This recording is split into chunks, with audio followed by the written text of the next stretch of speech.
Asher. Hey, Andrew. How's it going? Pretty good. Nice. This is our very first podcast we've ever even attempted to do. So we just turned on mics and we just said we'd go for it. Yeah, on the first of the new year.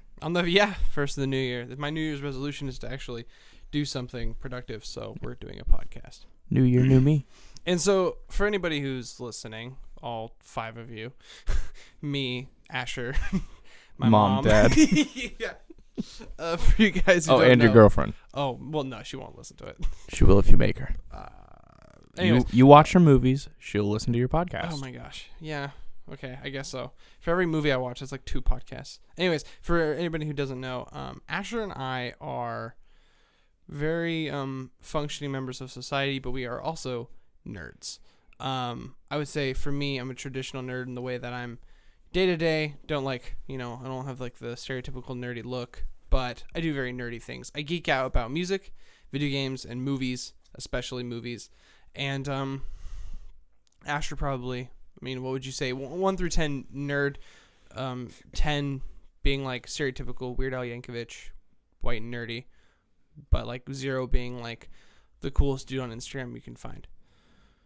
In spirit, I am definitely a 0. In reality, probably like a 6 or 7. Okay. I probably consider myself a 7 because I don't ever think I'm that nerdy, and then we start talking about something, and I get really like, I realize that I'm the only one in the room that's where I'm at in this thing. Oh, maybe I'm more like an 8 then. We went to a family reunion the other day. We were talking about, because The Rise of Skywalker obviously came out. Star Wars is a pretty hot topic to talk about. And Asher and I are very big Star Wars fans, and of all of it, too. We're not just like, oh, the original Tridge is the best thing. We're everything. We love all of it. And, the Rise of Skywalker, the 9 film saga is ending, and we were really excited to go see it. We had a not family reunion. It was a Christmas party. Christmas Eve. Yeah, at our uncle's house, and we were talking about it, and literally we're like, oh my god, yeah, let's go see Rise of Skywalker. Yeah, guys, you want to go see the new Star Wars movie? And everybody's like, there's a new Star Wars movie?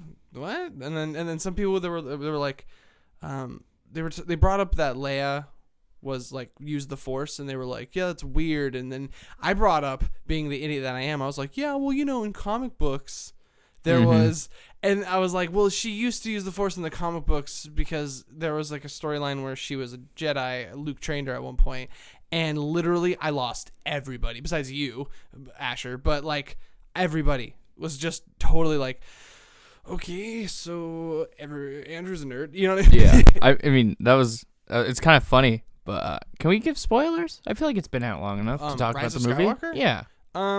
I think that I feel like we nobody's should gonna probably really watch it, or no one's like. I have an gonna idea. See this? How for a while. about this time we don't talk about Rise of Skywalker? Next time we talk about Rise of Skywalker. Fine. Because I actually wanted to bring up a point. But anyways, to give you guys some heads up, Asher and I are big nerds. We really like Star Wars.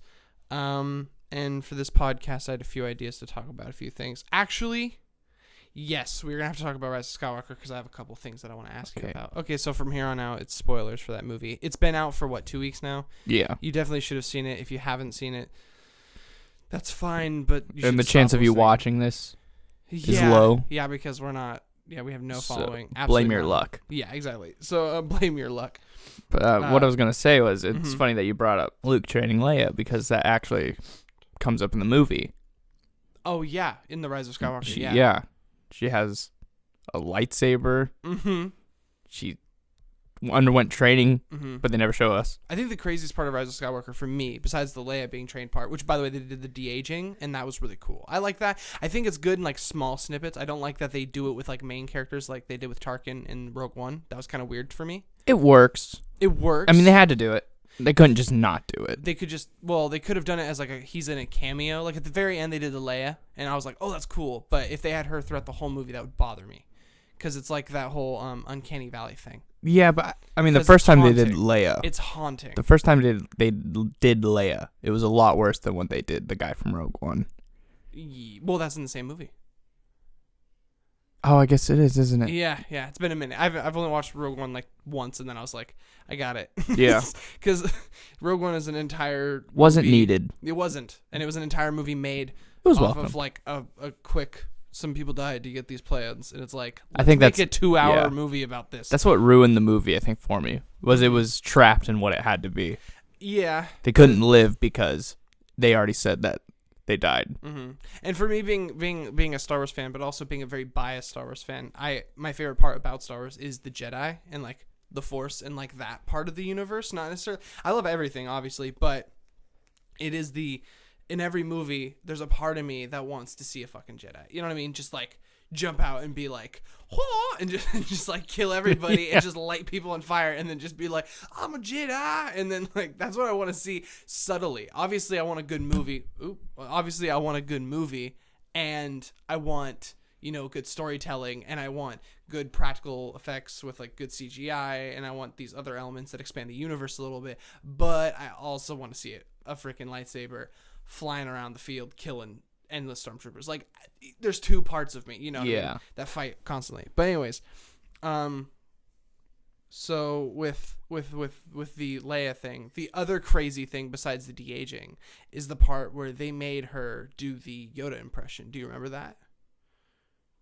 I'm totally joking. Yeah, I was like, for a second you looked up, you were like, dude, did you do that? And I didn't. I know you watched it twice, and I only watched it once. So one thing, I've been watching a lot of videos about, obviously, Rise of Skywalker, because I like doing that. I surf the YouTubes, the tubes of you, and I watch those videos. Anyways, those tapes on the YouTubes. Anyways, one of the things that I have written down here is that a lot of people, and I've at least seen like 3 or 4 different videos, bring up that the part where, spoiler alert, at the very end of the movie, when Rey is fighting Sidious, sort of, where she has like the lightsaber and she's holding it, and all the Jedi are like, you mean she's blocking his lightning? She's blocking his lightning, and then all the Jedi are like, hey, little mama, let me whisper in your ear, and into her Force ears, and then Sidious is, blah, and he goes, I am all the Sith. He says that line. He's like, I am all of the Sith. And then she goes, and I'm all the Jedi. And then she starts winning, right? That whole thing. A lot of people hate that line where he says, I am all the Sith, because they take it literally. What do you think that means? Like when he says, I am all the Sith. Well, I think that means, first off, I don't know if this is still canon, but at least it used to be that every time a Sith trained someone, the whole point was for their apprentice to then kill them and become the new master. Yeah. And so he was the last one to do that. So I think that's what it means when he says, I'm all the Sith. He's stronger than all the Sith before him because he's always killed the one. Yeah, he's always killed the strongest one. And he became the strongest. Yeah. I think it is more, he is saying it as in like, he is all of the Sith. Like all of the Sith is him. He is the only Sith. He is the last and Sith. He has all the knowledge of the Sith. Yeah, and he is the strongest Sith. Not necessarily that he is literally all of the Jedi or all of the Sith. Not that he is literally all of the Sith are in his body.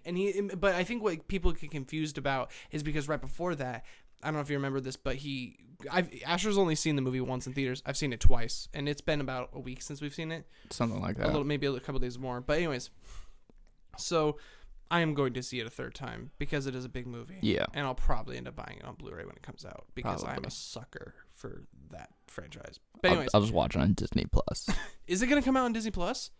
I'm sure it is. They have all the other Star Wars movies. But not for like a year, though. No, I'm sure once it gets out of theaters. I feel like that's a dumb way to market a movie, to put it out on Blu-ray while at the same time giving it out for free. Yeah, it's not for free, though, because people are starting to not keep their Disney Plus subscriptions because the Mandalorian season is over.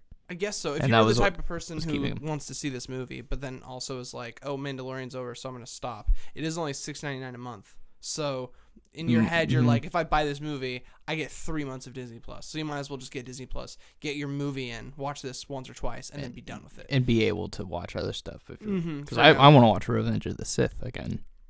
Dude, oh my god, I want to watch all of them again. I actually, before we watch that movie, I watched all of them again. But anyways, so with all the Sith, all the Jedi, right? That whole thing, a lot of people are thinking it's very literal, and they're kind of getting on this like they think then they're like, well, then that messes with the lore because then you have to think about do the Sith live forever, or do they, because here's what people get confused about. Right before he says that line where he's all the Sith, he does talk to Rey and say that you will strike me down and then I will go into you. And I think he means that as in he's gonna like actually possess her body. Well, yeah, that's what he was trying to do with Luke, isn't it? I think so. Yeah, he kind of sort of tried to do that. But I think there's so many things. He's like untold, a Orochimaru. Sort of. But here's the thing: there's so many things unexplained because he says, "If you strike me down in anger, then I'll take over your body." But then she kills him later. She doesn't strike him down, she doesn't strike him down. He just uses his power. Lightning, and I guess he dies. But my big thing is that. So could nobody kill Sidious? Because as soon as they kill him, he'd just take over the body. I don't know because it sounds like it had to be. She had to use the dark side for him to be able to corrupt her and take her over. I guess, but what I'm saying is that just you say like I feel like writers are just writing lines because they sound like something that person would say, Yeah. but then they don't think of, oh crap, this actually causes a lot of issues because this is oddly like general. Like this is very what's the word I'm looking for? Not specific. It's very generalized. It's a very broad statement, and then you're like, that could mean this or that could mean this, and either one of those things that it could possibly mean changes everything that we thought, which doesn't necessarily mean changes in a good way. But anyways, I just wanted to kind of get your take on that. Any last things to say about that specific thing? Well, I mean, it's the same thing when Rey says, "I'm all the Jedi." It doesn't mean she's literally all the Jedi. It's all the Jedi are going, like, they are behind her. They're backing her kind of thing. See, I think it is kind of like that, but I do think that those Force spirits are actually giving some of their power. Oh, I'm to sure, her. but they're not like by in himself, her. and he thinks he is all of them because I think he's being like literal and she's being metaphorical. This is because showing. that kind of shows what the Sith were, because Sith think like inward and Jedi are like outward, and it's like all Sith that. deal in absolutes. Yeah, and absolutely. This movie, absolutely. Yeah. Yeah. Okay. Well, I guess that's kind of all I want to talk about because I don't think it's literal. I don't. I just think it's like a metaphor. I think people are getting really confused. I think he just said that because he was being like, I'm so powerful. Dude, I'm like all of the Sith. You know what I mean? He was getting cocky. Yeah, he's getting cocky. He thought he was all of it. We don't know for sure. We could be wrong, and Yeah. they could have just had a bad line in that movie. Yeah, he thought he was the shit, but really he was the shittiest. I mean, he did like. Do you get it? Yeah. Okay. Darth shittiest. Okay. Anyways, so here's another thing that people don't really like about the movie. Now that he has, obviously, spoiler alert, he has a granddaughter, which means he also had a son. We right? talked about this. Mm-hmm. He had to be really old when he we were talking about conceived the age. His son or daughter. See, so people are like getting really weird about it. Like they're like, oh, okay, so now I got to think about Palpatine having sex with someone, right? But here's the thing. He was an emperor of the galaxy with this. He could have created a Force government. baby. Theoretically. I actually like the idea that he didn't create a Force baby because it actually just got Disney just confirmed as of like, I think this is like a week ago, but Disney actually confirmed that Palpatine did not make Anakin in his womb. Well, I already knew that. Because he kind of alluded to it. He was like, I could make midichlorians. Because literally the only times they mentioned midichlorians were when they were talking about, oh my God, Anakin, this kid who doesn't have a dad, by the way, has such this crazy midichlorian count. And then the next time they talk about midichlorians, because that doesn't come up once in the Clone Wars, then all of a sudden in Revenge of the Sith, he's talking to him and he's like, yeah, some people could even influence the midichlorians to create life, guy who doesn't have a freaking dad. You know what I mean? Like, obviously, I think George Lucas did that for like Jesus symbolism, but then I think, or Jesus like, symbolism. Yeah, symbolism. But I think that then people were like, okay, well, someone got to make his dad. So then he talked about the influencing midichlorians thing, but I think Sidious didn't. I think he actually did have a son. Like he actually did use his the more humane way of having a kid versus that. But I don't think he had sex because here's why. I think he's an emperor, right? He has control of the entire galaxy. I think he just like froze his sperm and then like. I was thinking more of like I hate to say it like this, but I think he like turkey basted a chick. You know I mean, he probably did. But here's what I'm thinking though. He probably looked for a very force sensitive or a person that he could find. He can know that this person's going to create a very force sensitive child, right? Well, I don't think it matters because he was super powerful in the Force. So yeah, but I mean, you wouldn't if you were like the most powerful, right? Obviously, we're talking about the reason why. I mean, in episode, I think it was 6th. I think it was Return of the Jedi, where Luke says the Force runs strong through my family. You know, he says like my family's very strong in the Force. So I think in Star Wars it is sort of canonical to say that certain families or certain bloodlines are stronger. Not that any other family couldn't be Force sensitive, but just that some are stronger than others. And I think that Palpatine knows he has a really strong part of the Force, but I think that he wanted to also find, this is all headcanon by the way, there's nothing to talk about this, but I think he found a chick who was really sensitive in the Force, and he was just like, I'm going to probe you. And you know what I mean? And then he just abducted her, kept her in a cell. She had a kid, and then he actually like let his kid, you know, go to college or something. You know what I mean? Because sent him off. Obviously, he found another girl, and he looked like a normal dude. Like in Rise of Skywalker, when you see like the 5 seconds of him and his wife, they seem like normal people. They look like neighbors. You know what I mean? Like they could be your neighbors, and you'd be like, that's definitely not the kid of the Emperor. You know what I mean? Like, well, yeah. Living next to you, trimming their bushes, and you're like, you're not quite wrinkly enough to be his son. Yeah. So I guess that's what I think. I don't know. I mean, I like the idea of him not using the Force to create life, because then that makes it really complicated. I mean, we'll never know. We will never know. Unless Disney makes a spin-off. A spin-off or a freaking comic book to explain something really important. The rise but of they don't tell Palpatine. anybody. Oh, God. That sounds like a euphemism. The son of the Sith. The Sith's son. Oh, God. Okay, stop. A romantic comedy. How starring about that? Palpatine. Yeah, he's that bingo He's night. the father-in-law. Oh, God. So you're marrying my son. Do it. Anyways, so then, okay, so that was kind of the, all right, one more thing. So one thing to talk about is that you and I, we kind of grew up in a weird time of Star Wars, because we grew up while the prequels were coming out, and the original trilogy was something that has already been out for a long time. It seemed like everybody knew those movies already. I don't even remember watching all those movies. I remember watching, I want to say Clone Wars. The first time I watched it is we borrowed the DVD from Grandma. I remember it coming out, and then I remember she got the DVD and we watched it. I remember it would have been we went to the movies VHS to tape, watch. wouldn't it? Huh? Wouldn't it have been a VHS tape? No, it came out on DVD and VHS. We actually owned a VHS, and I remember we borrowed the DVD from Grandma before we bought the VHS. But I remember going to the movie theaters and watching Revenge of the Sith. But I don't remember going to the theaters and watching that. I don't remember watching any of them for the first time. I just remember knowing them and wanting to rewatch them. Okay. Mostly the Phantom Menace. I guess I am like 3.5. 2.5. It's closer to 2.5. We always just say 3. You're 3 grade years ahead of me. We're 2.5 closer to 3 years. than 2.5. So we're like 2 and 3/4. I don't know. It doesn't matter. We're like almost 3 years apart. You're old enough that to 3 years remember is enough. things. Yeah, a little bit. So, but we also grew up, and this is probably what influenced us to like Star Wars even more. And honestly, more than the movies, the games, the video games, because we grew up playing like the Clone Wars, like the PS2 game, and like Xbox, I guess. GameCube. Or yeah, we had it on GameCube. Did we have that on GameCube? We had that on GameCube. Holy cow! We had Lego Star Wars. Yeah. We also had Revenge of the Sith, the game. We also had Jedi Knight, Jedi Outcast. Yes. And like we never beat it, but we had it. We never beat it until adulthood.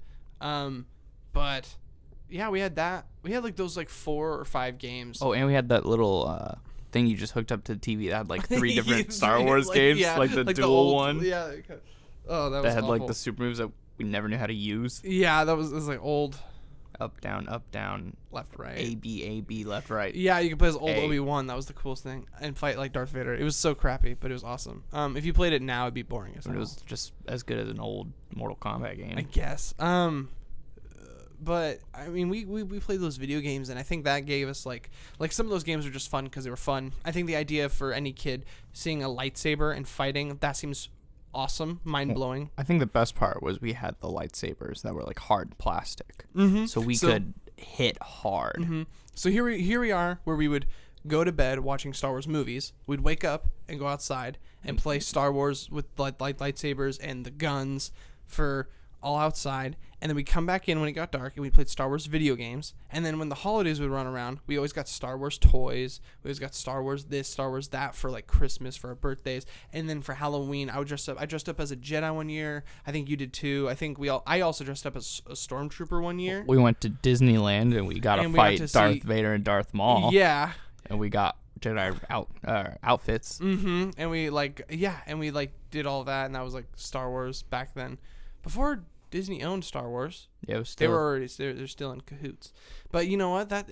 We just grew up and Star Wars was everywhere. It was always a part of our lives. Like we didn't even have to love it for it to always be there, but it was always there. And so I think as we've gotten older and we started understanding, oh wow, the prequels are actually super complicated with all like the political stuff, and then we get older and we're like, oh wow, you know, I didn't really understand the whole Anakin turning to the dark side why until like literally maybe when I was like 14 or 15 and I watched it and I was like, oh my god, he did that because he was scared of his wife dying at the same time that his mom died because of the same reasons. Like I didn't really understand it until later. I was a little late for that. But I remember we just played video games all the time. I played with actual lightsabers outside with my friends probably for too long. I think I was like 12 when I stopped. I remember seeing girls. Maybe not long enough.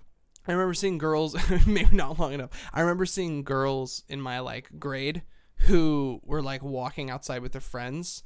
And I remember having crushes on those girls, and they'd watch me, and I would be like playing lightsabers with like my friend, and I'd be like, oh, I'm kind of embarrassed. Like I got embarrassed because I was like, oh, they're seeing me play Star Wars, and like. I mean, the worst part is when you try to force push each other, and you're just like. I mean, I'm sure it was like, oh, he's really good at using it, and then it's like, shut up. What is he doing with his hand? He's just like, no, those girls were 12. I was in 5th grade or 6th grade, and like it was just way too late. I mean, anyways, I remember you're supposed to give up, I think, playing with like toys or like playing with like lightsabers before you get into girls, but I think I was simultaneously into both. Only into in public. You can still do it in privacy. Obviously. Like what we do now with our lightsabers. Oh, shut up. Okay. But anyways, so. It's not. We literally have lightsabers. It's not a that we bought. That are. Yes. Yeah. Anyways, so. So I think for us, I had at least a vision, or I always had a view of what Star Wars was. And so for a lot of people with the new Rise of Skywalker movie, they put this new thing, I'm putting air quotes in new, they put this new thing called Force Heal. And they were like, this breaks all things in Star Wars. It happened in the Revenge of the Sith video game, just saying. Revenge of the Sith. Yeah, you could sit unlock there and that. kill yourself. You could upgrade it. Okay. I remember doing that. They'd shoot me and I'd heal faster. Canon. The Revenge of the Sith movie, or the game, is canon. Obviously. Which by the way, fun fact, the Revenge of the Sith game came out like 4 or 5 weeks before the movie came out in theaters. Really? Yeah, and I think it gave away the ending because like the game, you can play the game. I think it's super weird. Did it come out before? It came out before the movie. That's really super weird. Yeah, think of like a marketing team being like, I think it was like it's just really hard to time like the shipping of the games getting to the store, and the store can't just hold those in their back rooms for like a month. I'm sure they're counting on people not being able to beat them that fast. But it's not that long of a story. No, it's like I think you can beat the whole thing in like 10 hours. I think we did. I think you and me went through and beat it. You know what we should do? We should quickly. replay it. We should replay it. Yeah, we probably should. Dude, I want to get the Force Unleashed game, the first one, on Wii again. On Wii? Why Wii? Because I remember how fun it was to swing the controller and like your guy would do what you do. I think you didn't have combos. You had what you did. You can get the game on PS2, and I don't want it on PS2. I want it on the Wii. Oh my god! Okay. Because I also want to hold the button and throw my hand forward to force push. Okay, we get really distracted.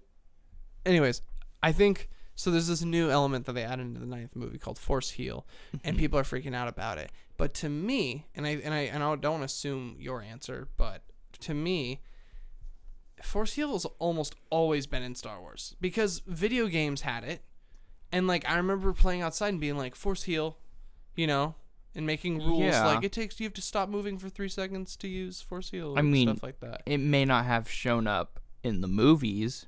Yeah, it was never in the movies.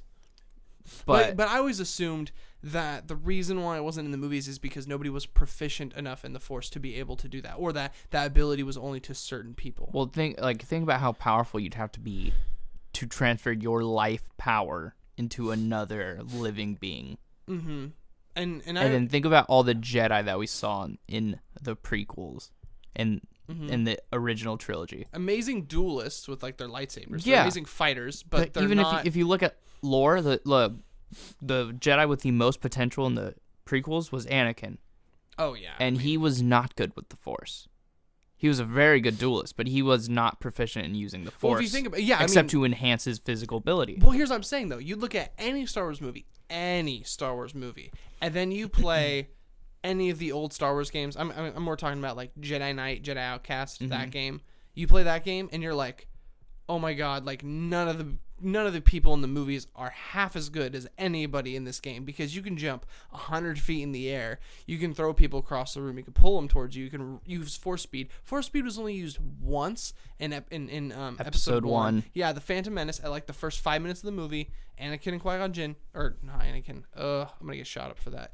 Obi-Wan and Qui-Gon Jinn use force speed to run out real quick, and then it's never used again. It is though. Is it? It's just not shown. It's not highlighted.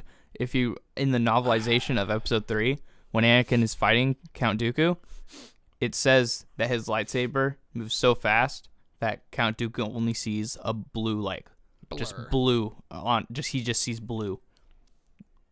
Okay. But he doesn't see the actual shapes. I guess I'm talking about movies right now. I think the problem is games. if they used it in the fight, it would look stupid. Yeah. Just look at how it looked in the first movie. Imagine just being like Hayden Christensen just throwing his swords everywhere, whoa! And just like they're just spinning as fast as he can. Yeah, like he's just. They actually looks kind of dumb. And, I mean, the fight in that fight, I always look back and think, oh man, that's such a cool fight. But if you really pay attention to it, it's only cool when Obi-Wan and Anakin are fighting him, which is about 30 seconds. Because after that, it's just Anakin overpowering Count Dooku. No, are you talking about Revenge of the Sith? Yeah. Oh, I guess. Oh, are you talking about episode 2? Oh, yeah. No, when Anakin has 2 boring. lightsabers, it looks really weird because he's just like spinning. Well, if you rewatch it, there's like quite literally like 7 or 8 seconds of it just being on Anakin, and it's his lightsabers twirling, and then it's on Count Dooku and his lightsabers twirling, and then it's on Anakin, and it's only like of the shoulders and up. And I guess it's like a director, George Lucas, who was the only person that ever got to make any decisions on this entire project ever. Nobody else had the balls to look at him and be like, I think we should do more body shots because that's more interesting. You know, Yoda wasn't even supposed to be in that fight. Really? What made him in that fight? George Lucas decided to put him in the day of. No way. Yeah. Really? I watched a. He wrote those lines. I was watching a YouTube clip of them talking about that fight scene. Okay. And they were basically like, yeah, Yoda, we had a whole different fight. And then George Lucas, on the day of when we showed up, he was like, people have been wanting Yoda to use a lightsaber. Really? Or he was like, we're going to put Yoda. And then everyone was like, hey, what if we like show off what people can do with the Force? Make it more like a magician's battle. And George Lucas said, we'll do some of that. But people have been wanting to see Yoda use a lightsaber for years. Okay, so that was like fan service. Yeah. And it works out really well. I feel like as a writer, you know, he's obviously the creator of the story, but I also feel like as any person who has any sort of directory or writing or even acting, you know, in any of Star Wars movies ever, or even any other franchise, if you know, obviously you want to do the characters justice and you want to do the story justice, but I think at a certain point you also want to do the fans justice and do like things that you have a 50% responsibility to make the fans like what you're doing, but you also have a 50% responsibility to write a good story and a good narrative. So with that whole Yoda coming in and fighting, does it serve the plot? Not really, but it adds a little bit. I think it doesn't. Seeing it doesn't Yoda help fight the plot at all. I think seeing Yoda fight his apprentice helps build, not necessarily a plot, but more of a story, world building element. Yeah. Okay. I guess it feels more. There's real. something there.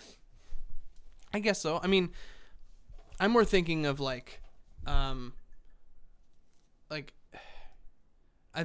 in general, you know, when you write something, you go, am I writing this because it's good for the story, or am I writing this because whoever watches this is gonna be really happy that they see this? Like in that new Kenobi Disney spin-off TV series that they're going to do.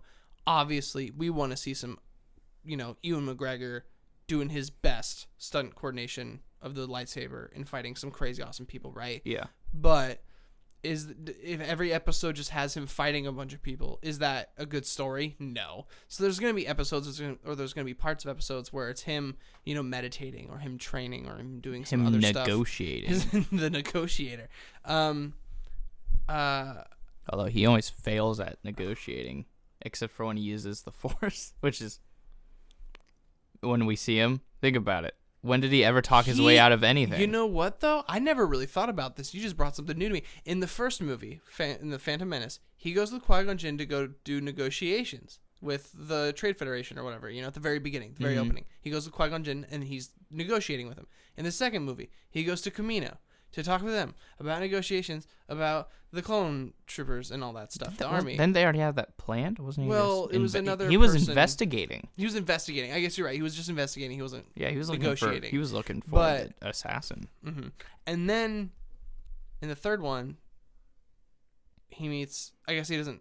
He doesn't negotiate with anyone. He just. I guess maybe I'm making this. He just gets called the negotiator. I get why. Well, but what does he negotiate? I think it's because his proficiency in using the mind trick.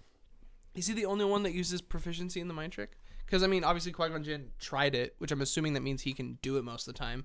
Qui-Gon Jinn did it, didn't he?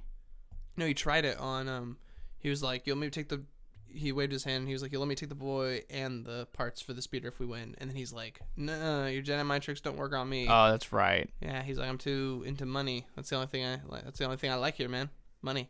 That's the only thing that that guy just had mind. Too strong of a will. Or too for the green. Oh man.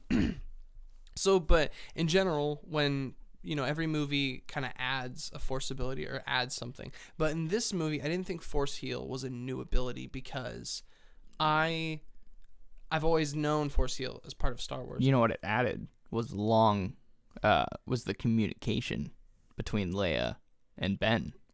When she used the last of her life to talk to him. That's the only thing they added. Dude, those long distance phone calls kill you. I know. You know what I mean? We thought it was bad paying some money. Jeez, yeah, imagine dying after it. Imagine dying, being like, you want to call your Bell on the way home. You want to call your aunt in Europe? You're gonna die for it. Yeah, hell no. If I ever had an aunt and lived in Europe, she's not my aunt anymore. Just kidding. I don't have to deal with that. All right, so. I kind of want to talk about those were kind of all my little side questions that I had for you, but I kind of have a whole nother page and a half of notes that I want to kind of go over. So obviously, I think if anybody here is a fan of the sequel Disney Star Wars trilogy, right? I think we can all agree that you could watch 1 and 3 and almost not really miss a beat, Obviously, there's some key points like Snoke dying and why they can't just use lightspeed to get away anymore. Yeah, there's a lot of things, but and the fact that the Resistance, they're actually no, the Resistance doesn't change at all. Anyways, General Hux's character has totally changed, in that one movie. Because if you really think about the effect that the second one has on the third one. It's very little, but yeah, it's binding. So they got forced into a smaller box, but it seemed like J.J. Abrams did what he wanted to do kind of anyways, which is why I feel like that movie feels like two movies because he probably had to make up for it. Yeah, I think he did a course correction instead of so. He wrote the first movie, then Rian Johnson wrote the second movie, and then J.J. Abrams did the third movie again. And I think instead of just being like, okay, Ryan's taking me in a different direction than I wanted to go, so I guess I'm going to have to write something new and go into a new direction, I think he just literally went, we're going back to what I wanted to do anyways. And so it just seemed like if you watch all three movies, The Last Jedi is kind of the redheaded stepchild of the trilogy. It has some good stuff. Mostly when Luke is in it and he's talking. Yeah, no. I'll say this. As a Star Wars fan, there was some cool Star Wars stuff that happened, and it was a fun movie to watch. And it's a really fun, it's a great looking movie. And even as a storytelling movie, it has some good storytelling elements in it. I think that the problem is that it divided the fan base quite literally in half, and I feel like people didn't really like it that much, and I feel like J.J. Abrams listened to that too much, and he course corrected too hard. But I was gonna say this. I wouldn't even say that. I mean, what was the worst thing they did in The Last Jedi other than the Holdo maneuver? I think. Well, one of my I think it's killing off Luke.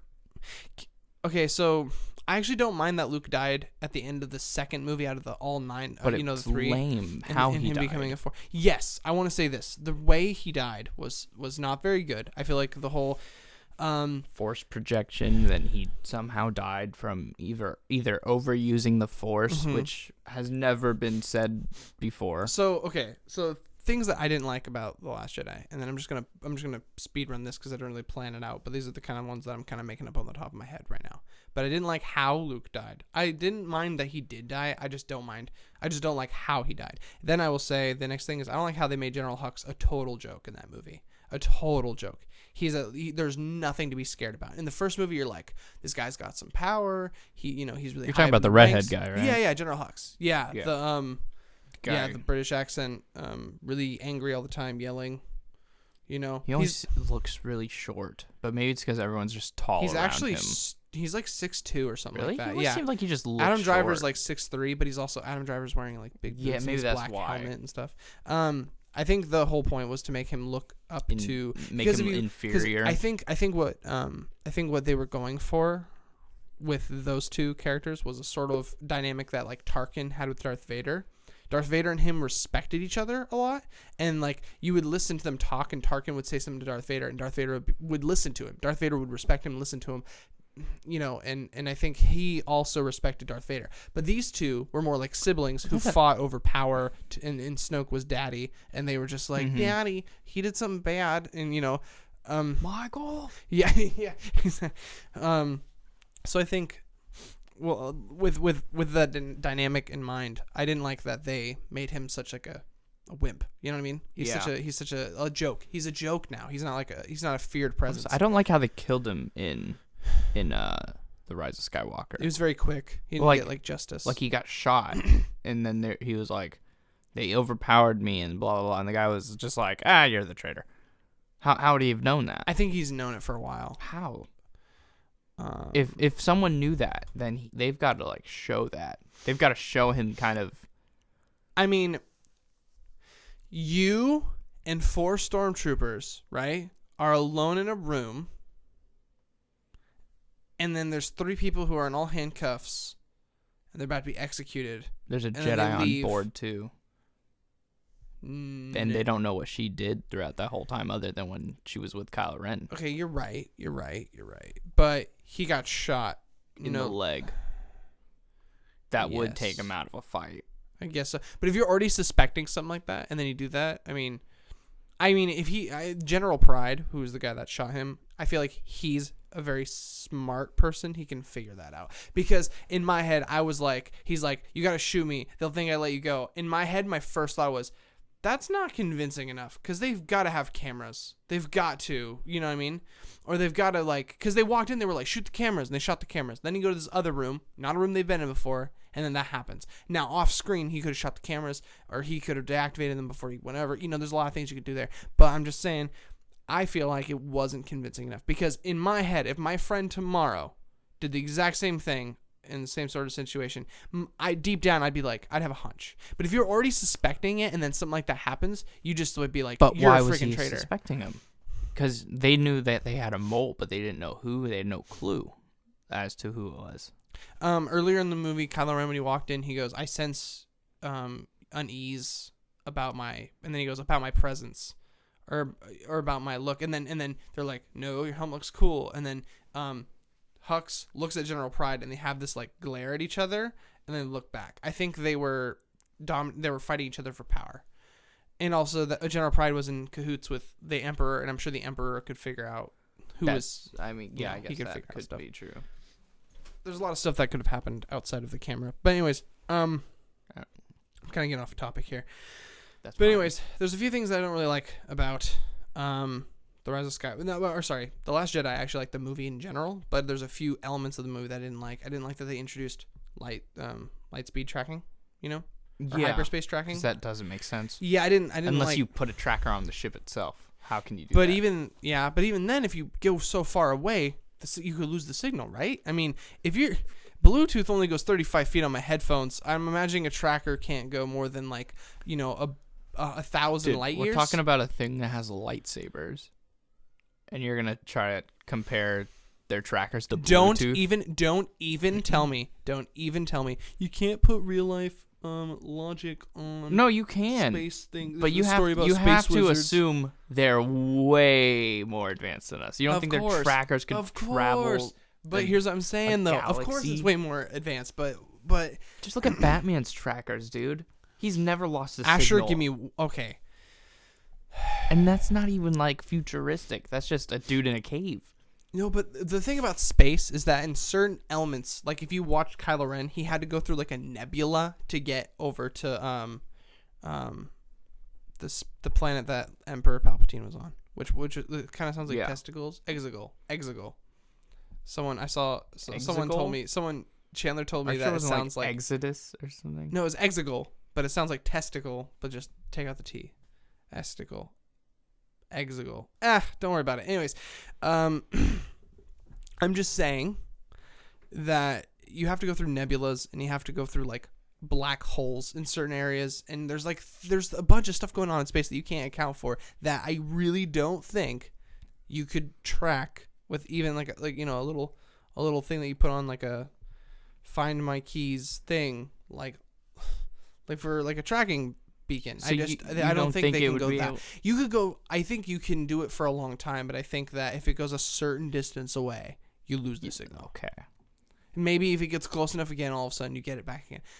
That's all I'm saying. So anyways, randomly, like hyperspeed. I might be wrong. Locations. I may be wrong on this, but anyways, but I didn't like that part of the movie. So here's what I did. I have some movie notes that I wrote. That basically, if I were to take the trilogy and it were to be the first movie and the third movie almost the exact same way it was, maybe change like a small thing here or there, right? But you just change the middle movie to make it all very fluent. So this is what I called My Last Jedi. Okay? That's such a cheesy name. That sounds like it'd be a romantic comedy. Because it's called The Last Jedi? Oh, it does. My Last Jedi. That sounds like a Padme like diary entry. My Last Jedi. Anyways. Okay. So I'm going to start it off. I'm gonna start off just saying, the side plot where, first of all, we're going to get rid of the entire Canto Bight scenes. All of it. Canto Bight scenes? Yeah, the casino planet. Yeah, oh, yeah. We're getting rid of all of that. That was stupid. I agree. Wait, okay. Actually, before we do this. Yeah. The kid who used the Force at the end of the movie. Oh, the broomstick kid? Yeah. Yeah. He never popped up. In Rise of Skywalker? Yeah. Yeah, I think that was supposed to be like a Rian Johnson telling us that everybody can use the Force sort of thing, but I think not everybody can use the Force. See, Star Wars has always been about, all 6 movies are about the same family. It's all about Skywalker. It's all about that family line. That is the main character in all 6 movies. And I think that he was just being like, hey, we don't have to write a story about literally that family. And then J.J. Abrams was like, yeah, but we're going to finish it like it is. Yeah, but like, I mean, we already knew other people. Broomstick Kid's going to grow up, and he's going to have this really cool party trick where he can lift brooms. Only brooms? Yeah, he's not even... No. See, here's the thing. He's not a Jedi. He's just an avatar, and he can just do brooms. I put my spirit in the brooms. Yeah, I used them for so long, they became a part of me. Oh, my gosh. Okay, so here's My Last Jedi. Ready? The side plot. First of all, get rid of the Canto Bight scene. Second thing, the whole ships following each other sort of thing. That thing. So here's what's happening. The movie opens with a battle. The Resistance have just got like an encrypted message, right? They just got this message that they don't know what it is, but they know it's important, and they got it. And they stole it from the First Order. They go to hyperspace. They're safe. Poe and Finn are on the ship with Leia. So Poe and Finn are together. Because in the third movie, they had such great chemistry. I wish I would have saw that develop. So in this movie, I would really like them to develop that chemistry. You know what I'm saying? It was there in the first one. Yeah, they did have some really good chemistry, so I really wanted to see that more. So anyways, for some reason, the First Order ship, like a big, the big, what do they call it? A dreadnought or whatever? Mm-hmm. that big ship, keeps finding them. Like they hyperspace out, they're safe, and then all of a sudden the big one follows them again, and they're like, what the heck? You can't track through hyperspace, right?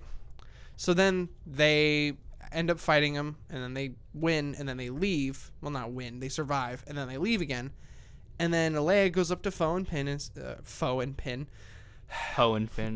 Finn, and basically says, I think we have a spy on the ship. That's way better. Yeah. I actually was just thinking that. Okay, yeah. So they have a spy on the ship, or they have something, and it's them two basically going around the whole ship, and they're investigating, trying to find the spy. She's going to keep navigating the ship and try to figure out how we can get away from those guys and get this encrypted message to a safe spot. But while they're doing that, they're just stalling until Poe and Finn can find this guy.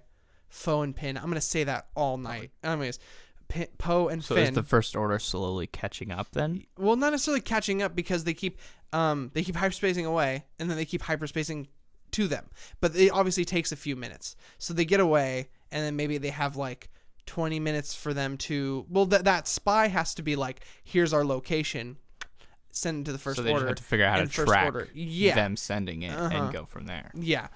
And I don't think it takes fuel to coast in space, which is why I don't like the idea of them like slowly catching up. But I do think that you have to use fuel to jump to hyperspace. I think that canonically makes sense, because in the other movies, you know what I mean? That maybe they only have a few warps left. They can only warp a few more times. So Poe and one Finn, of them needs to be to a base. They have to save one to get to a base. Yeah.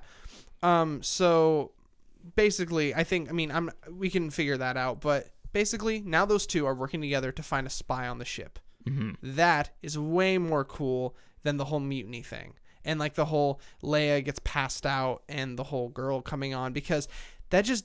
Why would you introduce a new character just for her to like die? And then she introduces, and also, so here's the thing. I'm the whole side plot, I think what's going to end up, that kind of gets rid of the hyperspace tracking, because you don't need hyperspace tracking to track them. You have a person on the ship constantly giving them their location to the First Order. Anyways, basically that's the whole side plot. So maybe it's not even a spy, it's just some dude who's hiding on the ship. He's just like he's just playing on his DS and just being like, every time they warp, they're just like, oh wait, gotta send them to a new location. No, it's like someone from the First Order, but he's hiding in on the ship. He's not actually a spy. Totally. And he's and you can do anything. He's just hiding. And you can do anything like that. The person who is the spy could be anything from like you introduce him at the very beginning of the movie as a new character. And, maybe that's really more suspicious. Someone who's been in there the whole time. Yeah, but it'd be really lame as if they were like, you're the spy, and it's a person you've never seen before. No, someone who like showed up, but in the first movie, they weren't an important character in the first movie, but they were shown several times. You know what would be crazy? Hear me out. General Akbar. No, hear me out. That would be, but everybody would be pissed about that. Hear me out, right? It's a trap. Hear me out. You're a trap. Yeah. Kelly Marie Tran. Her character was that the girl who did the hollow maneuver? No. That was the chick. The was it the Asian chick? Yeah. What's her name? Rose.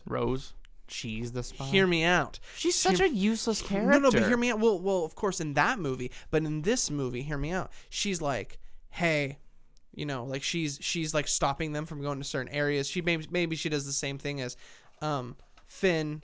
Or she does the same thing to Finn that she does in this movie. She like shocks him and knocks him out, and then Poe's like, "Hey, you can't do that. We're on a mission for Leia or something." And she's like, "What are you guys doing?" And they're like, "Here, let it. Hey, by the way, there's a spy on the ship. We're looking for her." And then she's like, "Let me help you guys." She's immediately like, "I love you, Finn." Oh no! For some reason. Oh my gosh! Shut up! No, I'm not putting any love stories in Star Wars. Good. They never turn out well. Anyways, except for Rey and Ben. That was a great one. I actually really didn't like that. I loved it, except for the fact that he died. I wish they wouldn't have kissed. I wish it would have just been like because to me it always felt like a mixed friendship. Bloodlines. I always felt like they were friendships. Sasuke and Naruto, but like, oh god, if they were gay, get out of here. And that would have ruined it, I guess. So you are right. It was bad. Okay, listen. Yeah, I guess it was wrong. It was bad. Okay, so listen. Yeah. So that whole side plot, maybe Rose turns out to be the spy at the end, and then her big thing is that her sister died fighting for the resistance, and it was for nothing. It was for nothing. This is hopeless. Some crazy thing. I guess maybe that doesn't really make any sense, but here's the thing. I'm not a professional writer, and here's another thing. I literally wrote this all in like 20 minutes, and I think this movie is going to turn out better than The Last Jedi. I mean, I think that's what they did with The Last Jedi, too. They wrote it in 20 minutes. I think he did. I think Rian Johnson, he wrote it himself. I think he had a pretty rushed schedule. I don't know if that's true or not, but I remember him having something like 7 months to write the entire script. Or was that The Rise of Skywalker? The Disney does not give them a lot of time. I mean... Anyways, yeah, I want to kind of get through this. So we only got like, I don't know, 10, 15 minutes left or something like that. So anyways, the whole side plot is just that whole trying to find the spy, right? And that's just the general thing I'm going to say. Foe and Pin are working together. Yes, I did it again. And they are looking for the spy and under Leia's orders. And that can be really interesting because you can take that any way you want. But that gives them a lot of chance to have funny dialogue between those two characters. Yeah. And whoever joins along. And then that means you can have Rey's story still be the main thing. So here's the main story. Ready for this? Main plot, 2 exclamation points. Rey arrives on the island to find Luke. He informs her that he's been on the island. He's been sent here by the cosmic force to find answers. The Force has been telling him to come to this island to find answers. Instead of him hiding. He didn't leave. Now, it says Luke has disappeared, and he's been gone for like... Well, it doesn't say, actually. I don't think it says... Actually, that doesn't make sense, though, actually, if you think about it. Even in the actual story. If he disappeared, he wouldn't be on the island that he trained all the younglings on. No, he didn't train them on that island. Oh, I thought that's... No, because the flashback, wasn't it the destroyed building? It was like, a different island. It just looked the same? It just looked the same. Oh, well, then that's just bad writing. Yeah, well, or bad camera work. I guess it's just he's like, it's looking exactly the same. Anyways, fun fact, they only had like 4 days that they're allowed to shoot on that island, so they had to shoot all of their scenes in like 4 days. It's not like they did hard scenes compared to other scenes. No, but just a rush schedule is never good, and that's the problem with all these movies is that the old movies came out every 3 years. These movies come out every year or 2 years. Anyways, so Rey arrives on the island, but instead of Luke being gone because, he did all that horrible stuff and he's there, no, he left because he had a message from the Force, and it told him to come here for reasons. He's and I'm still gonna get enlightened. To that. He's still enlightened. He's still doing great. Anyways, but maybe he is a little more older and maybe a little more jaded for whatever reason. Anyways, on that island, he needs so this weird thing where I'm kind of thinking that maybe there's like this like cave in the island that he has to go into, but there's some sort of thing where he, by the way, has been on the island for a little bit. He's been uncovering these mysteries, and he shows her. He goes, I can tell you're really powerful in the Force, so let me show you these things. And he goes, and I just discovered in this Jedi temple that is on this island, there is this other temple that's in here, and I can't open it. I can't get in. I don't understand it. But when she walks in, for some reason, it works. It's a Sith temple. It's a Sith temple inside the Jedi temple. Yes. Anyways, on that island, but he needs 2 powerful Force users to solve some sort of mystery / open a door. He needs to train Rey. He realizes that he needs to train her to do this thing. So for a few days, maybe it shows her training. It shows him showing her things. You get that little like cool like Yoda and Luke. Like Luke's flashback. On Rey's back. Yeah. And she's doing flips with him. I love it. His legs are like wrapped around her neck and she can't breathe. She's turning purple. Use the Force, Rey. And he's like, what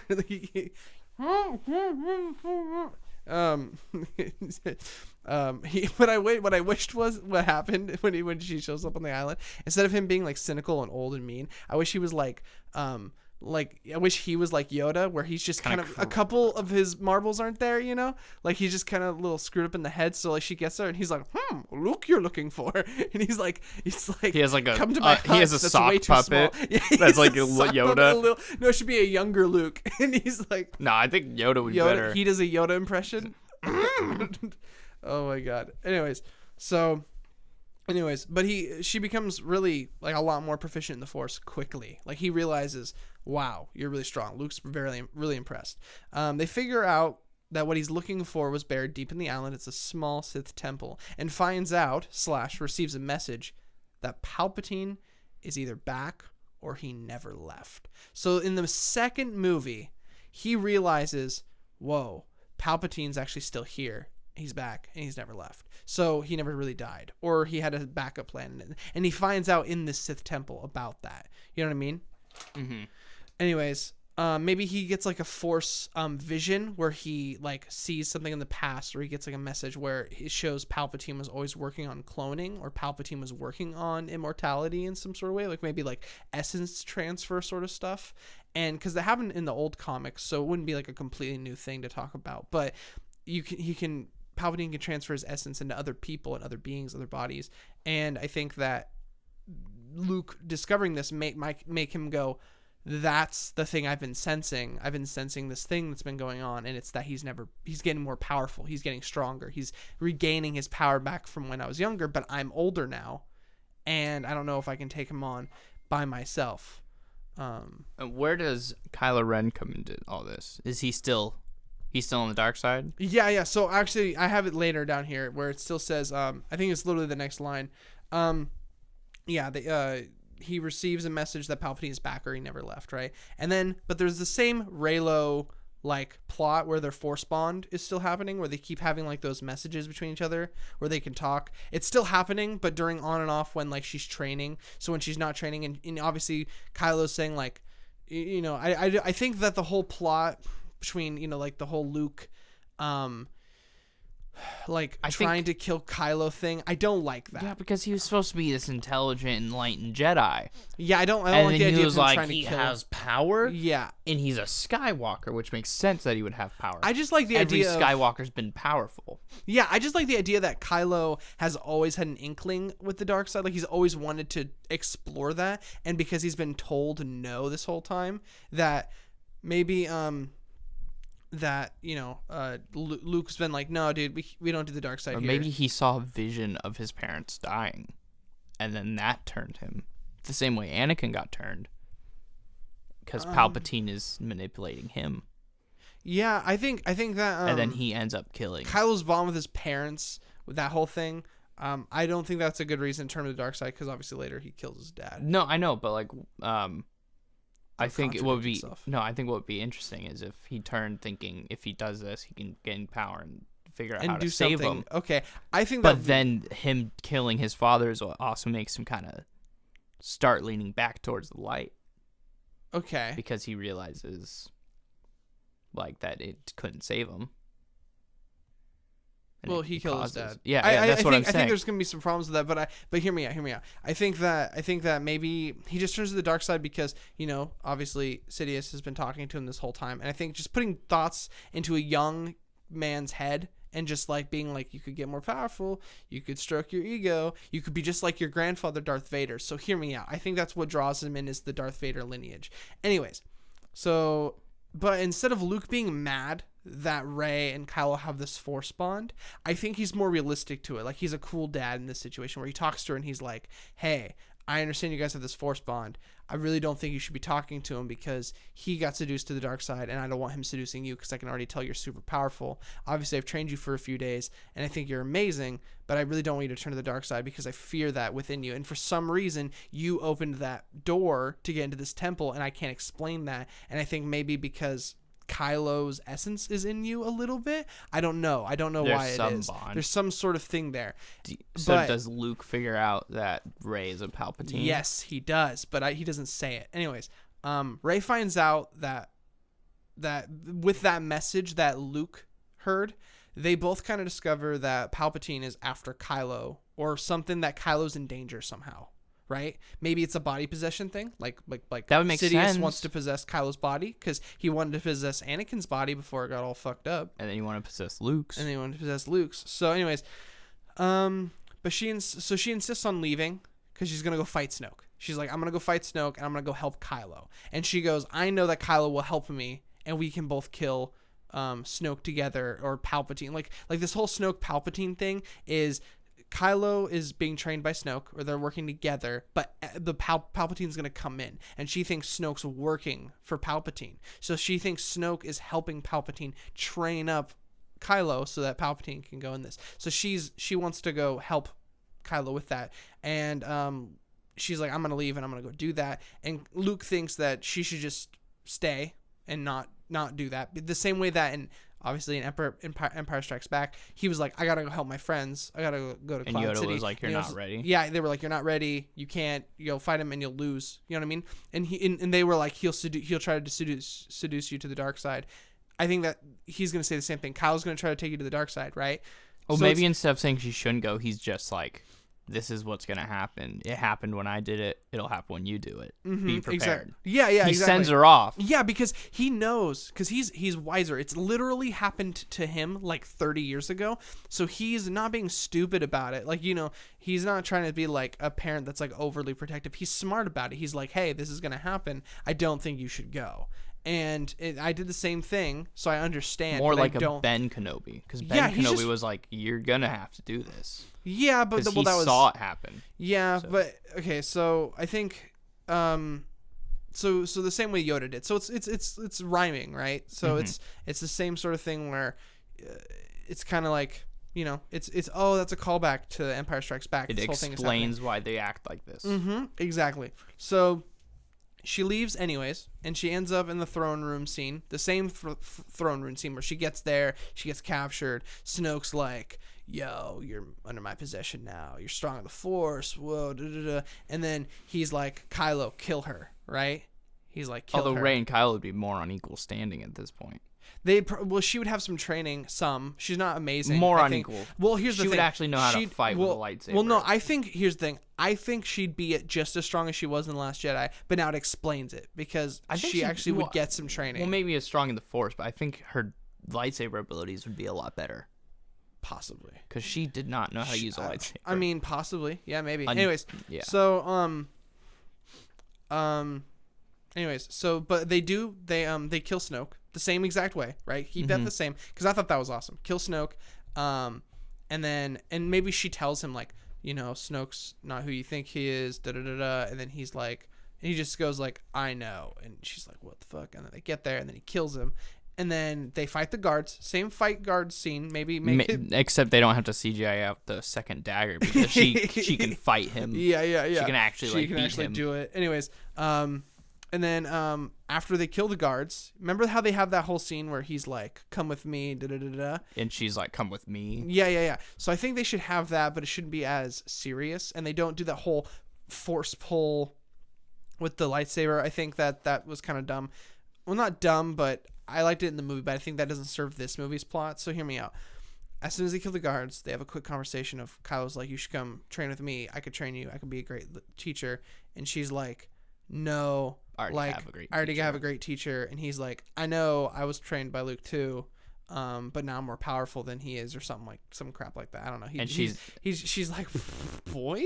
She's like, you're not. She's like, but you're totally not. I think I'm stronger than you. Give me one more movie. And although she only won because Leia. That's one thing I actually liked about Rise of Skywalker is that she was losing most of the time. Anyways, not that I don't like her. I think she's an amazing character. She's my favorite character besides Ben, but I think that it just makes more sense for him to be trained by Jedi for 12 years and then be stronger than her instead of her just show up and be stronger. Anyways, but I'm not like, oh, she's a Mary Sue. I think that whole bloodline thing kind of explains it. Anyways, so to continue, they kill the guards, and then all of a sudden, Palp comes out.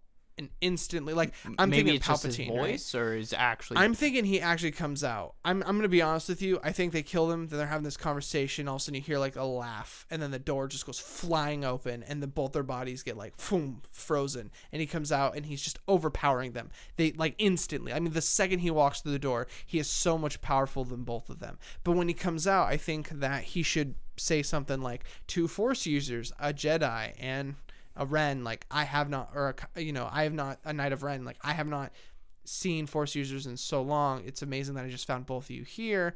And then he goes something, and then maybe he kind of explains in that movie. It's exposition at this point, which I don't really like very much. But I think earlier in the movie it can hint towards it, and I think maybe when they're in the Sith temple it can hint towards it. But then here he finally reveals that Snoke is just a pawn of his, maybe not like a clone like he made him, but he was just a person that worked for him while Sidious was really in the shadows the whole time. And then he says something like, oh, this is a Force dyad, you guys are really powerful together, but you're both very untrained, very unsharpened tools, very dull, not very powerful yet, but together you guys can become very powerful. And I think you two should join me and be my right hand men and woman and just work for me. You know what I mean? Be my two. I'll teach you both the ways of the Force. You'll become powerful AF. I'll take over your body. And then, just one of them. Just one of them. You guys will fight to the death at the end of it. And then the other person can be my, I'll take over Kylo's body. Then Rey can be my freaking, maybe side this buddy. is where he reveals that she's his grandchild. So here's He's where like, I'm getting, and right? then we can rule together, my grandchild. So here's the thing. I was kind of thinking, I like the reveal being like hinted at, but not necessarily told yet. So hear me out, right? So then he talks about the Force dyad, and he tries to convince them to join together by his side. He tries to use the whole Darth Vader thing where he's like, you could be just like your grandfather. And he looks at Kylo and he's like, be like your grandfather. Do what he could not. You know what I mean? And then it kind of works for Kylo, I think, but it won't really work for... I think that Kylo doesn't like the idea of being another person's apprentice. I think he's done being an apprentice. Well, yeah, even in the current Rise of Skywalker, he was planning on taking over. Yeah, so that's I like to keep that arc going, because I think Kylo, when he killed Snoke, he just made up his mind. I'm going to kill my master, and I'm going to be the master, and I'm going to make Rey my apprentice. So with this whole getting a new master thing, I don't think he likes that. I think he's like, you know what, though? This whole working together thing does sound kind of good, but I think we can work together and kill this old bag of bones, and then we can take over this place. Anyways, I think what happens is that... maybe Kylo goes to strike him down. Maybe. I like the idea of, like, instantly...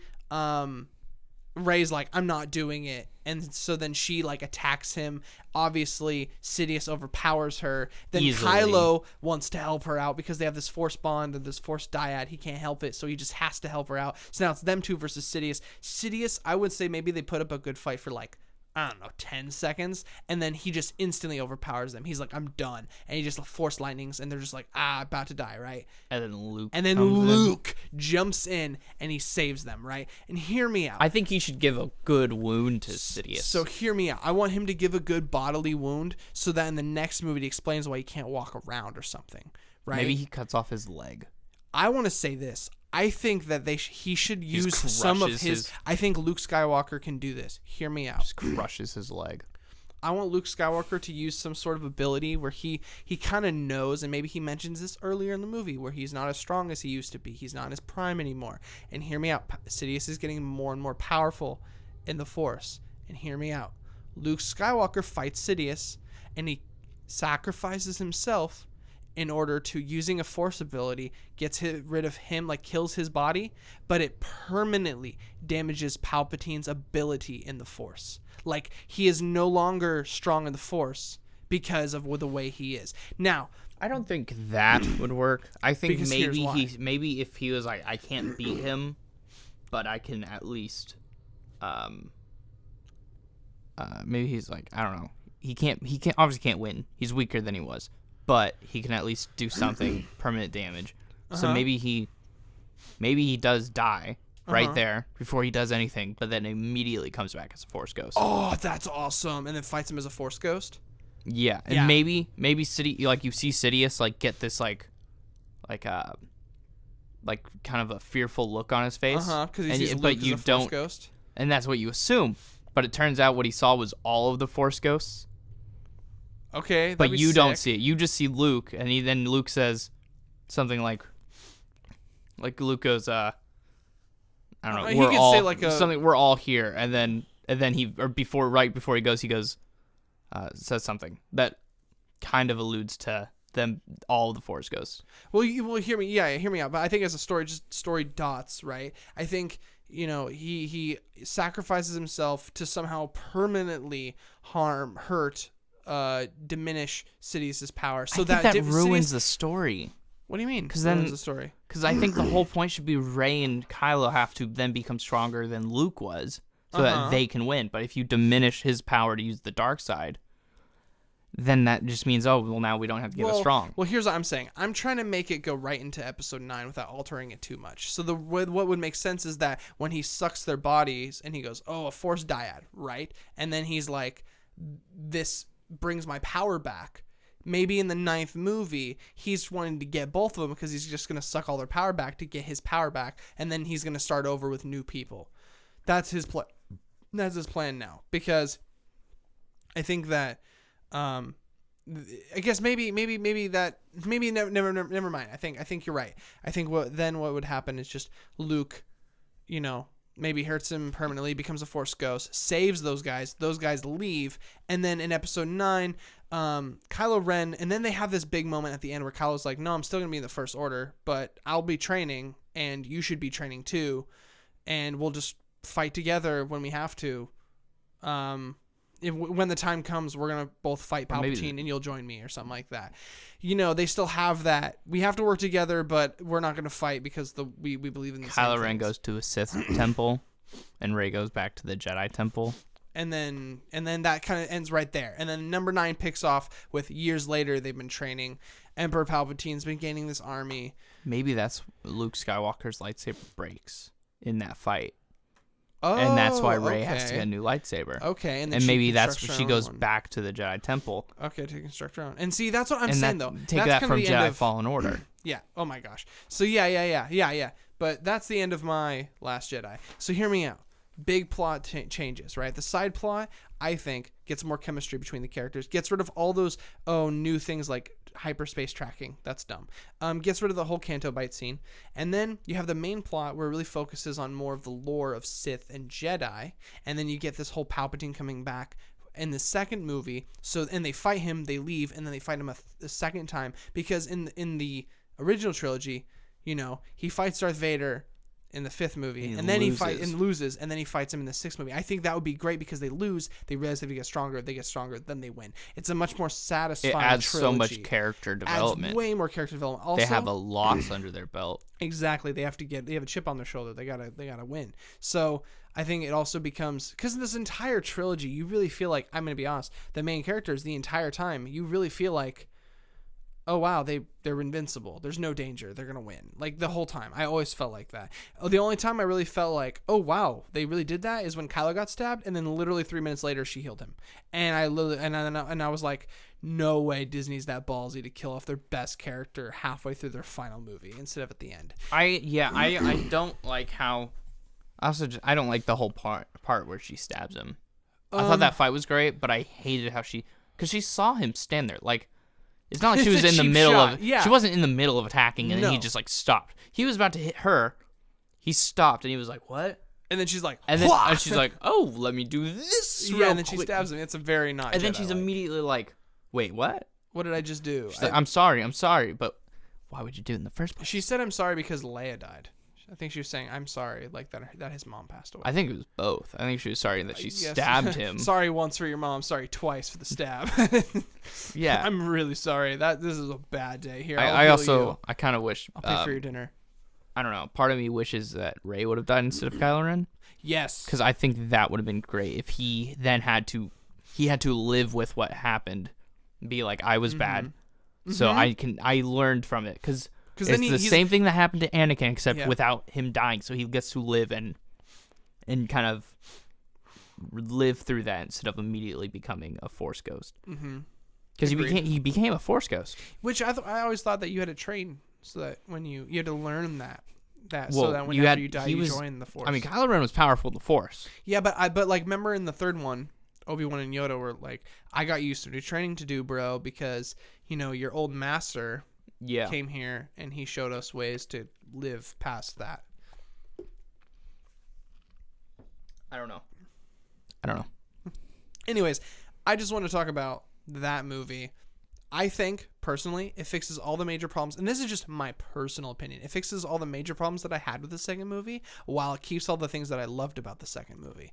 And because I do like the idea of Luke being like, yeah, the Jedi were very flawed, because that's one thing that I think the first 3 movies, or like the prequel trilogy, not the first 3, but the prequel trilogy. They really highlighted that. They highlighted that the Jedi were very wrong a lot of the time. They got too far into politics. Yeah, they got involved in wars that they shouldn't have been in. The lore of characters. Like Qui-Gon Jinn, he was well respected by the Jedi Council, but he was never a Jedi Council member. Yeah, because he didn't like the way he didn't listen to him all the time, and he was very abrupt with his answers. Yeah, he wasn't as respectful. I guess He was very. That's wrong. Well, he just thought that the way they did things was stupid because they're all up. They like all the Jedi had like sticks up their ass, and they're all just like, you can't have possessions, you can't do this, because I think the Jedi were being, ironically, they were like, you can't have any fear, because I think they feared fear. Yeah. You know what I mean? I mean, just by talking about it, it got them freaked out. The most down-to-earth Jedi Council member, Obi-Wan. I was going to say more like, Obi-Wan and then Qui-Gon Jinn. Banana head. Definitely Banana. No, Qui-Gon Jinn used dark side force. Like, he tapped into the dark side when he fought. Yeah, Mace Windu? Yeah, Mace Windu, I mean. Yeah, but Mace Windu, he did that when he would fight, but I don't think he was the most down-to-earth member, because, I mean, if you remember, he was like, you know, he was like, yeah, you can be on the council, but we do not grant you the rank of master. And he's like, Anakin's like, what in the hell? This has never been. I mean, but to be fair, so disrespectful, because Anakin was very rash, and like he was also super young. He was the youngest member to be on the council. He wasn't. Which sucks because he never intelligent. Was he ever in any council meeting before he turned to the dark side, or did he immediately turn to the dark side after that? I think it was pretty immediate. Actually, here's one thing that I didn't like, and actually, I mean, Mace Windu was kind of right in this thing, but when Anakin talked to him and he was like, yo, Sidious, or Sidious, oh yeah, Sidious, he's a Darth Sidious? No, but he was like, yo, Palpatine is, I think, a Sith Lord. And he was like, really? Okay, well, you stay here, most powerful Jedi that we know of, right? Because I can sense much confusion in you, and I think the bad thing's going to happen if you enter. But let me go round up these 3 really shitty duelists. No, they're supposed to be very good duelists. Oh, I guess, but they should have... It explains everything in the novelization, which is that. the main thing that I don't like. That's the only thing I don't like about Star Wars in general, is that they go, this bogus thing happens in the movies, and then they go, well, we got to explain it, so let's write a book right after the movie. Well, no, it's in the movie. It's just they don't use all the effects and to go into as much detail because they don't have as long. They can't explain why everyone just stood there and watched it happen. Because I remember he jumped, literally he killed screamed. One guy. Yeah, I know. He did that. Does the 920 spin, and then he kills the guy, turns over, kills the other guy, and then he fights the other guy for like 30 seconds. And that guy was a better seconds. duelist than the others. That's why he lasted long. He was also more in touch with the Force. Okay, I understand that. That's why he was slowed. He was slowed down, but he wasn't frozen like the others. And then Mace Windu was fine, and he won. Mace Windu won. I understand, but if one person, I just wish. Here's the thing: Obi-Wan was gone because he was obviously fighting, General Grievous. Where's Yoda? Where was Yoda? Yoda wasn't doing shit. Yoda was off planet. Where he was? Yep. Oh, he was in Kashyyyk. That's right. Yep. He didn't get back until after Order 66 happened, and he entered and was like, the guards, who were like high-class guards sent to protect the Chancellor, and he just walks in and goes, whoo. Yeah, and they go he's flying. Like knocked out. Imagine, just waves his hand. I saw like a meme that said, like, imagine climbing the ranks. Yeah. And like getting the highest priority guard station, and then Uh-huh. just getting yeeted by this 3-foot green frog thing. Yeah. All right, well, did you ever hear about, like that there was a Sith temple underneath the Jedi temple in Coruscant? Did you ever hear anything about that? I think I did. Think you did? Okay. I think I did. Well, we'll talk about that next time, because I think we've been talking long enough. I don't know how long we've been talking. For an hour and 20 minutes. Seriously. All right. Well, anyways, guys, this was our first podcast. We just kind of mumbled. I think from now on we're going to be a little more structured, maybe, but we're still figuring out what we're doing. I don't know. You don't have to have structure. You just have to have points. We don't even got a name for us yet, but this is just 2 nerdy brothers, and we're just talking about nerdy stuff. And today was about Star Wars, and it was about My Last Jedi. Anyways, you guys have a good one, and if you listen to this, thank you very much. And if this is on YouTube, like and comment, share it, whatever you do. I don't know where this is going to be. If you see it on Facebook, that's a sad day. Anyways, you guys have a good night. So anything to send off, Asher? No. Okay.